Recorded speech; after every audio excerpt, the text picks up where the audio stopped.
monsieur, bonsoir. Merci de votre fidélité à Ta TV. Bienvenue dans cette grande édition d'information. Rénover l'apprentissage dans 20 métiers dans le secteur de l'artisanat urbain et périurbain pour 20 000 apprentis et introduire l'apprentissage dual dans 8 métiers en faveur de 8 000 apprentis. Voilà entre autres objectifs que se fixe le ministère de l'Enseignement technique et du Travail. Damonta Albert Camara l'a présenté ce lundi au Conseil des ministres. À la même occasion, la ministre du Plan et de la Coopération internationale a campé sur le plan national d'investissement. Ce plan ambitionne à atteindre un taux de croissance à 2 chiffres de l'ordre de 102% du PIB en 2020. Daouda Mohamed Camara pour les explications. À en croire la ministre du Plan et de la Coopération internationale, selon le compte rendu du Conseil, le plan national d'investissement découle du double exercice de cadrage macroéconomique et programmatique qui constitue l'outil d'opérationnalisation du PNDS. La ministre a indiqué que concernant le cadrage macroéconomique, le gouvernement ambitionne d'accélérer le rythme de la croissance du PIB pour atteindre un taux de croissance à 2 chiffres de l'ordre de 10,2% du PIB en 2020 contre 4,5% en 2015 et 6,9% en 2016-2017. Cette croissance sera soutenue par un taux d'investissement en hausse qui devrait passer de 17,8% en 2016 à 25,7% en 2020.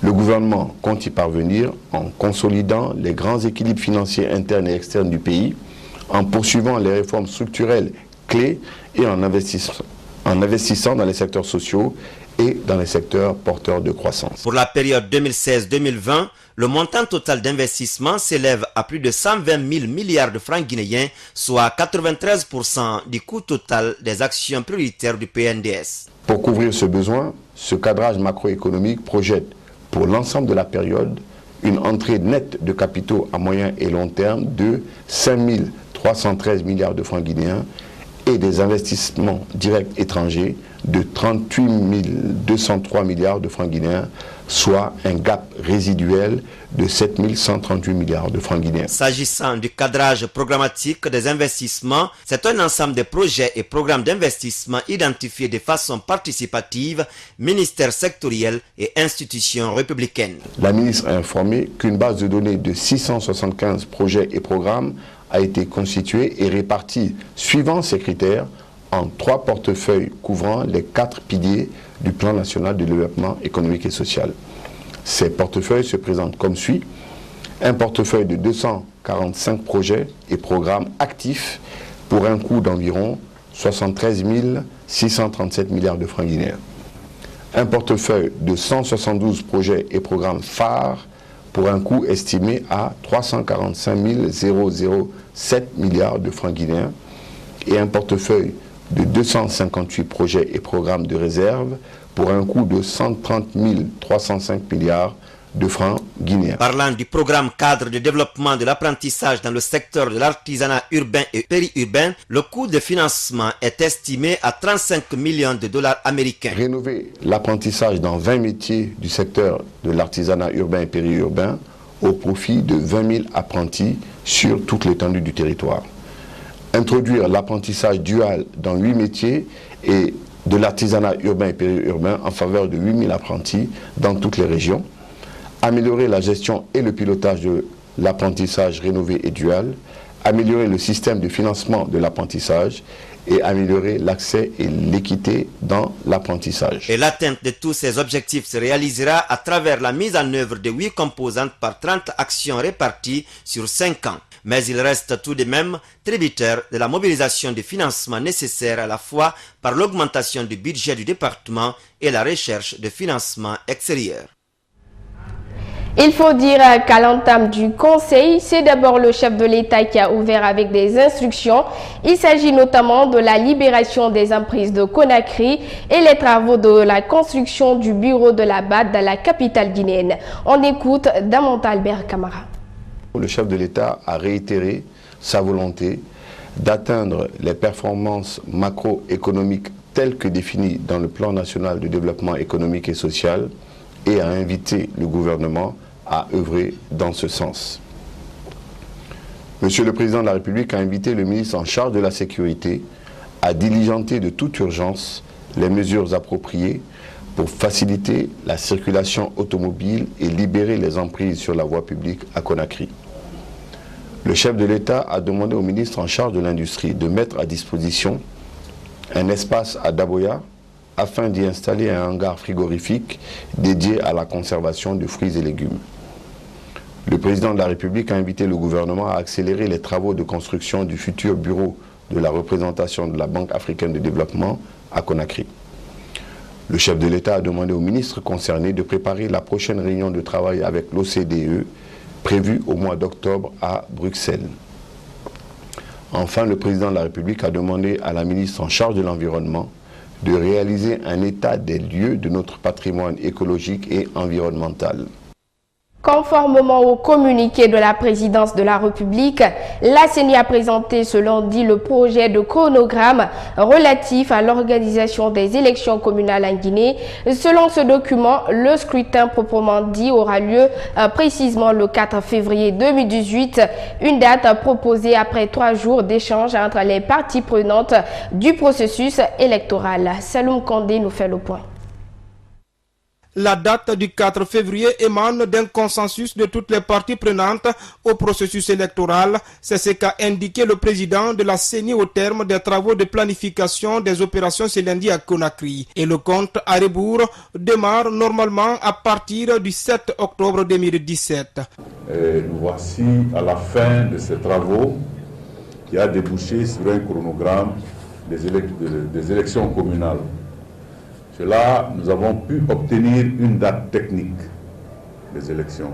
Après avoir déroulé toutes nos activités sur 120 jours, nous sommes tombés effectivement sur le 4 février 2018 comme date technique de la CENI.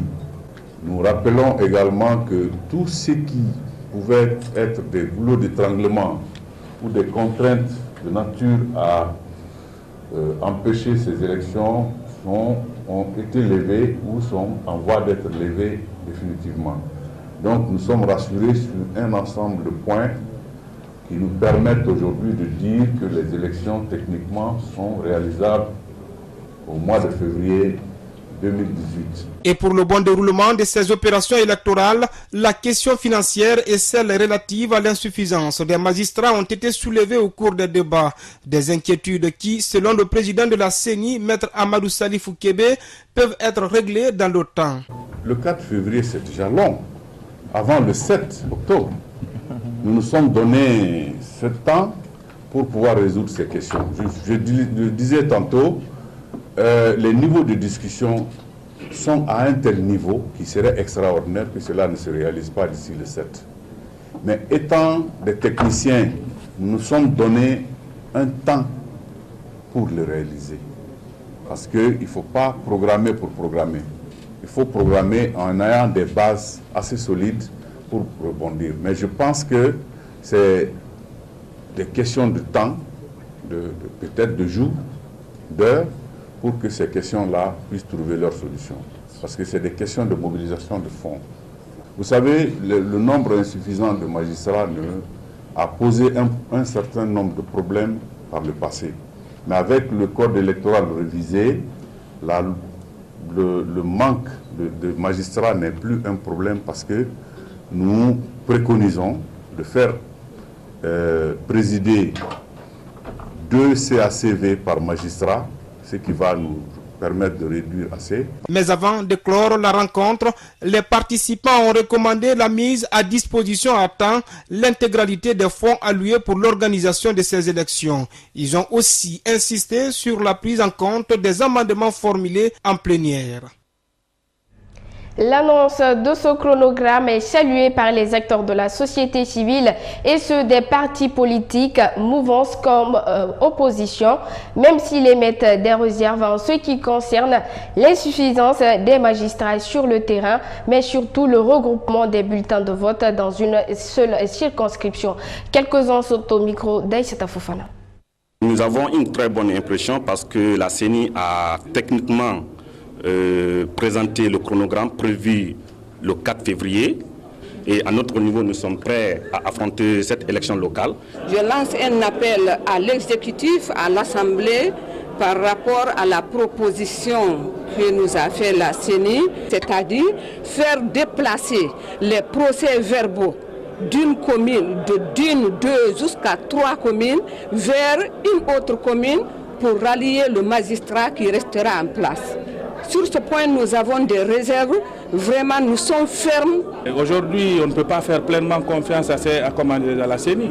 Mais de toute façon, pour le moment, d'ici le 4, nous allons voir à partir du 7 quand le chronogramme doit être déroulé. Nous allons suivre vraiment de très près le déroulement des activités. Le 7 octobre, le compte à rebours va commencer. Selon la société civile, nous allons commencer à chronométrer les opérations électorales. S'il y a une activité qui retarde, nous allons tenir pour responsable la commission électorale. Et je demande aux acteurs politiques de s'associer et d'assumer ce chronogramme, parce que leurs représentants étaient dans la salle. On ne peut pas avoir des représentants dans la salle qui ont eu droit à la parole autant de fois qu'ils l'ont demandé et que dehors, il y a de la dissonance. Un chronogramme et une date pour les élections communales sont désormais connus, même si pour beaucoup le pessimisme demeure encore. Pour le président du CNOCS, qui a aussi participé à l'évaluation et à l'examen du dit chronogramme, il n'y a pas de raison que ces élections communales ne se tiennent pas à la maison date du 4 février 2018, comme annoncé par la CENI. Aïssata Fofana pour plus de précisions.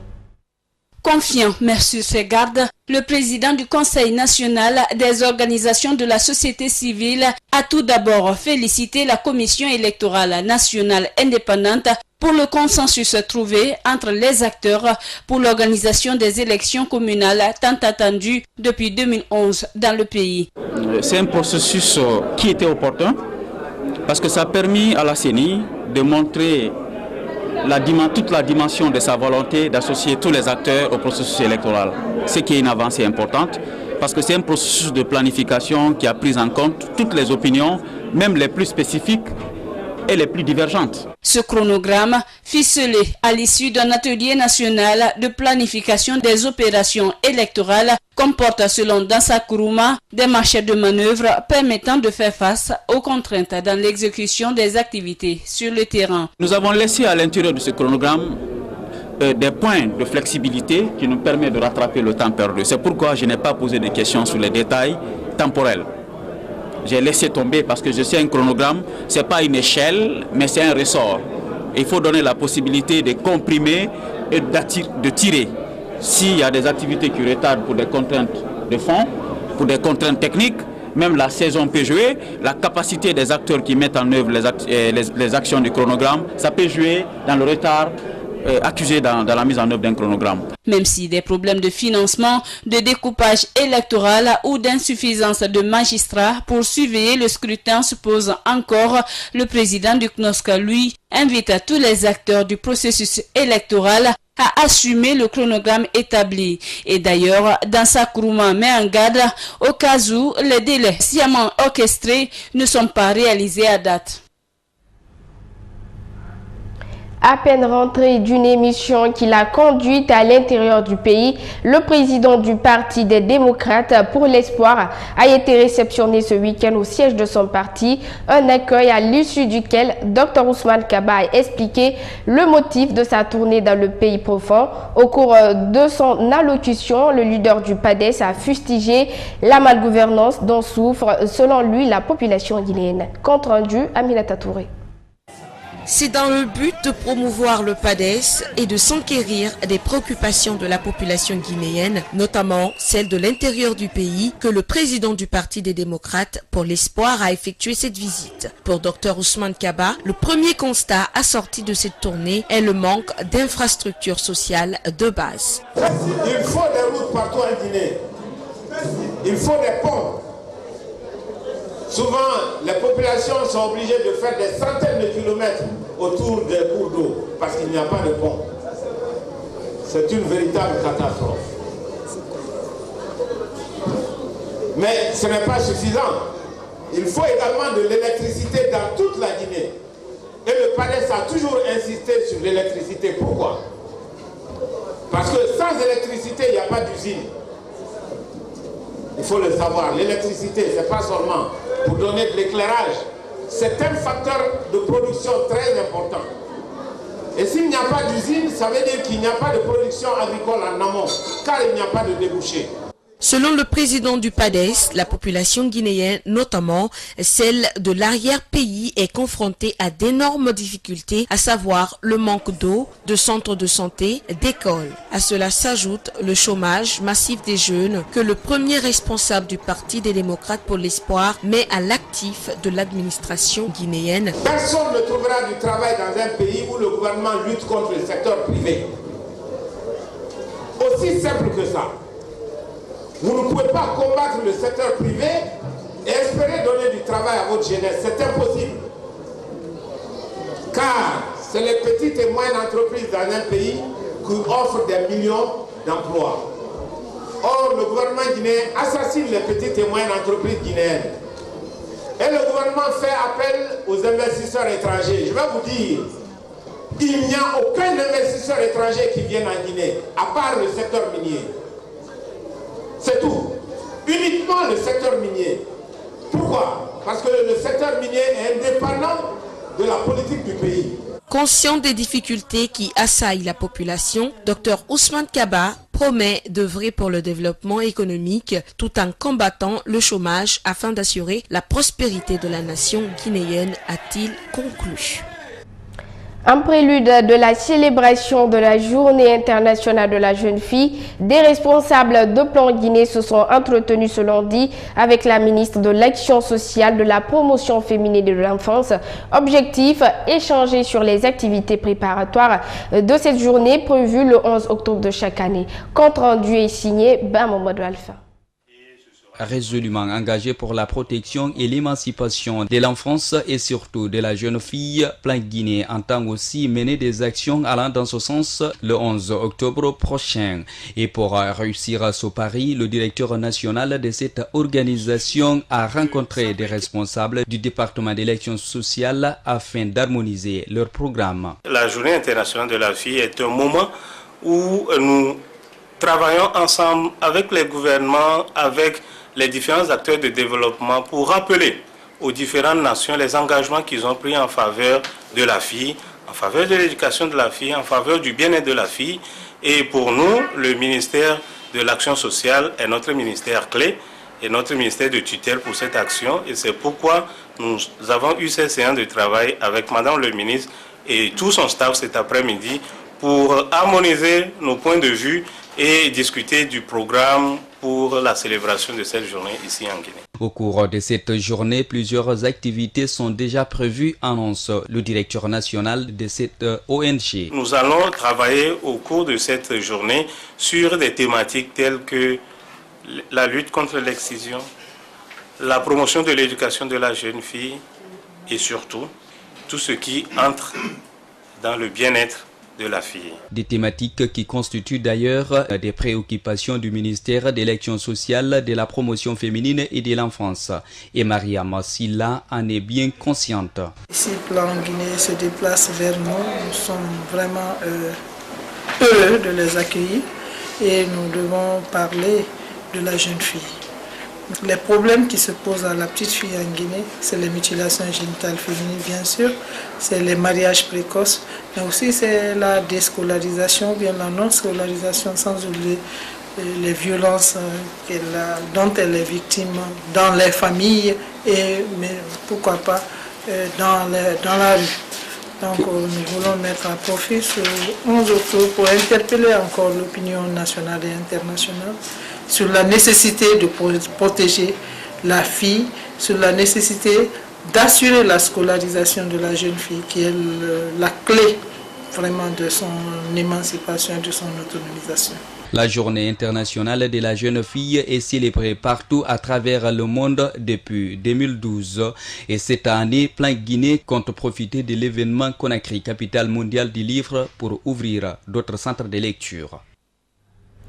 Comment parvenir à une éducation sexuelle complète en Guinée? Un atelier multisectoriel a été récemment initié dans ce sens à Kindia. Acteurs du système éducatif, spécialistes en questions de santé reproductive, se sont retrouvés pour se pencher sur la question. La rencontre a permis d'aboutir à un programme initial qui fait face à cette problématique. Salou Yombuno nous fait les détails. Cet espace d'échange et de partage a duré 4 jours. Dans la région des Agrumes, cadres du système éducatif et sanitaire se sont joints aux autres acteurs de la société civile pour apporter des réflexions sur une question qui, de nos jours, est une préoccupation majeure si nous tenons en compte certains chiffres. 60% des filles se marient avant 18 ans, que plus d'un quart, soit 26% des adolescentes de 15 à 19 ans sont déjà des mères, que 90,6% des adolescentes et jeunes filles de 15 à 24 ans ont été excisées, que le taux de prévalence du VIH-Sida des adolescentes est 2 fois plus élevé chez les filles que chez les garçons, et que plus d'un quart, soit 26,5% des jeunes filles de 10 à 24 ans ont été victimes de violences. Une situation qui s'explique par les travers sociaux et les médias qui, au dire du représentant adjoint de l'UNFPA en Guinée, ont bouleversé les comportements des adolescents et des jeunes. Au regard de tout ce constat, une nécessité d'éduquer s'impose. Il devient impératif d'offrir une éducation sexuelle complète aux adolescents et jeunes, notamment à travers le milieu scolaire, en leur assurant la mise en place d'un environnement favorable à l'adoption de comportements sexuels à moindre risque, facteur déterminant à la participation des adolescents et jeunes à l'œuvre de développement économique et social du pays. Pour le chef de cabinet du gouvernorat de Kindia, il faut une fusion des efforts pour changer la donne. Chacun de nous doit jouer sa partition dans le combat que notre pays mène en collaboration avec ses partenaires dans la lutte contre les pratiques qui affectent la vie de nos enfants. J'insiste sur le fait que notre œuvre est commune. C'est donc dans la complémentarité que nous réussirons à atteindre les objectifs escomptés. La Guinée a soif d'un document qui prend en compte cette préoccupation. Celui-ci sera finalisé avant d'être validé dans les prochains jours à Conakry. Le fait de passer de nombreuses radiographies est-il dangereux? En tout cas, selon le spécialiste que notre reporter a rencontré, il y a réellement risque. Et ces risques sont beaucoup plus expressifs chez les femmes enceintes et les vieilles personnes. Yao Bachir pour nous en dire davantage. Certes, les radiographies offrent des informations pour établir le diagnostic, mais elles présentent bien un certain nombre de risques. Parmi eux figurent les risques métaboliques. Nous avons les risques traumatiques, les risques généraux, les risques métaboliques, c'est-à-dire les risques magnétiques, les risques liés au sang magnétique, et ainsi de suite. Donc tous ces risques-là constituent un choix du médecin prescripteur et du médecin radiographe. Dans le cas d'une radiographie des dents ou de la mâchoire complète, du thorax ou des extrémités, le patient est exposé à une très faible dose de radiation selon des informations. Mais pour ce radiologue, le plus important est de concourir à un meilleur choix après discussion entre médecins. Car tous les traumatismes ne sont pas à radiographier, indique Dr Diallo. Quelqu'un qui fait un traumatisme crânien, par exemple, on ne peut pas engager la radiographie, il faut passer au scanner. Lorsqu'il s'agit d'une fracture de la jambe, du fémur, là, tu peux engager la radiographie. Donc c'est pour dire qu'il faut des décisions pour concourir à un meilleur choix. Par ailleurs, Dr Ibrahima Souri Diallo estime que le vrai risque réside dans la protection des organes vitaux chez les femmes enceintes et personnes âgées. La femme, par exemple, enceinte entre le 1er au 5e mois de la grossesse, il est important d'interdire complètement la radiographie parce qu'à cette phase, l'enfant cherche à se constituer. Si l'enfant se constitue et qu'il y a des risques de survenue, c'est-à-dire d'une malformation congénitale, c'est ce qu'il faut redouter là. Une communication professionnelle entre médecins s'impose donc comme une nécessité pour éviter des erreurs médicales. Le réseau national de la société civile pour l'environnement et le développement durable, dans sa dynamique de protection de l'environnement, vient d'organiser dans la région de Kanka un atelier de formation axé sur les enjeux climatiques. La démarche vise à identifier les principales causes des changements climatiques, les conséquences et les approches de solutions. C'est dans ce reportage signé Oumar Sow. De nos jours, le phénomène de changement climatique demeure une préoccupation dans le pays. En Guinée, la zone la plus exposée reste la Haute-Guinée et cela à cause de la présence des sites miniers. Selon le président du conseil régional des organisations de la société civile de la région de Kankan, il suffit de faire le tour pour constater l'effet de la dégradation de l'environnement. Donc Kankan est concerné à plus d'un titre par rapport au changement climatique. On est en plein mois de septembre. Observez ce qui se passe à Kankan même. Les paysans sont inquiets à cause de la perturbation de la pluviométrie. À travers ce séminaire qui a regroupé des représentants des ONG et structures évoluant dans le domaine de l'environnement, l'espoir du conseiller en gouvernance territoriale du gouvernorat de la région administrative de Kankan reste fondé sur l'implication des acteurs pour venir à bout du phénomène. Cet atelier vise à contribuer au renforcement de la concertation à travers une implication effective de l'ensemble des acteurs de la société civile et d'autres acteurs à plus d'engagement dans la lutte contre le changement climatique au niveau local à travers des ateliers dans les 4 régions naturelles du pays. Un atelier de formation à l'issue duquel les séminaristes ont échangé via une vidéoprojection sur une série de questions-réponses sur les défis liés au réchauffement climatique. Au cours des discussions, les participants ont pointé du doigt la non-application des textes de loi qui régissent la gouvernance environnementale. Aujourd'hui, nous avons tellement de textes chez nous, mais le respect fait défaut. Donc, le code minier, qui est le code par essence, dans la gestion de la gouvernance environnementale, doit être respecté par l'État et par les sociétés minières. Cet atelier initié dans le Nabaya est financé par l'ambassade d'Allemagne en Guinée. Il s'inscrit dans une série d'activités prévues par le RENACED dans les 4 régions naturelles du pays, à savoir Boké, Labé, Kankan et Nzerekore. Parlons sport dans cette édition d'information. La nouvelle édition du tournoi des zones ouest et centre d'Afrique de tir à l'arc Tizokata a débuté ce lundi à Conakry, une compétition qui regroupe 4 nations africaines. Il s'agit de la Guinée, pays hôte, le Sénégal, le Bénin et le Tchad. Les archers de ces pays vont compétir pendant plusieurs jours en Guinée. C'est une initiative de la Fédération guinéenne de tir à l'arc avec l'appui technique du département. Moussa Sifa Kamara. Cette compétition s'inscrit dans le cadre de l'amélioration des performances des archers des 2 zones et de poursuivre les objectifs de développement de cette discipline que s'est fixé les responsables. Et de vulgariser la pratique de ce sport, favoriser les rencontres dans la convivialité, mais aussi le partage d'expériences. Il vise également à évoluer les performances individuelles et collectives des archers. Pour le ministre de la Culture, des Sports et du Patrimoine historique, ce tournoi sera une occasion pour les pratiquants et techniciens de ce sport d'acquérir de nouvelles expériences pour le futur. Ainsi que les jeunes archers bénéficieront de la riche expérience des experts de ce sport pour sa meilleure vulgarisation en Guinée et dans les autres pays de nos 2 zones.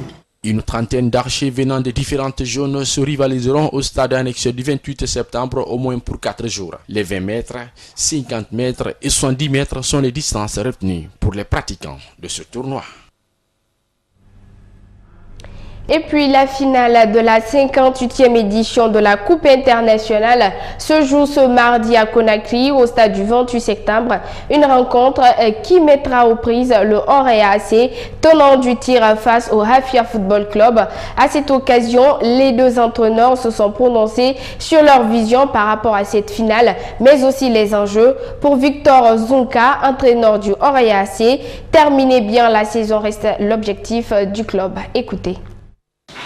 Même donc si les deux matchs de championnat on les a gagnés, un match de coupe ne ressemble jamais à un match de championnat, donc surtout une finale Bon, j'ai bien dit à mes joueurs que une finale, ça se joue, mais ça se joue pour la gagner, pas pour y participer. Donc en face, ça sera la même chose. Donc il faudra être très très sérieux et naturellement être à notre meilleur niveau pour gagner ce match. Du côté du AFIA, Mamadou Diallo n'aspire qu'à une victoire pour ses poulains à l'issue de la rencontre. Suivez. Mais vous savez, la Coupe nationale, comme je l'ai dit, elle ne se joue pas de la même façon que le championnat. Le championnat, on se dit, aujourd'hui, on perd un match, demain on pourra se rattraper. Mais la Coupe nationale, c'est 2 fois 45 minutes. Donc ça se joue, c'est au niveau mental.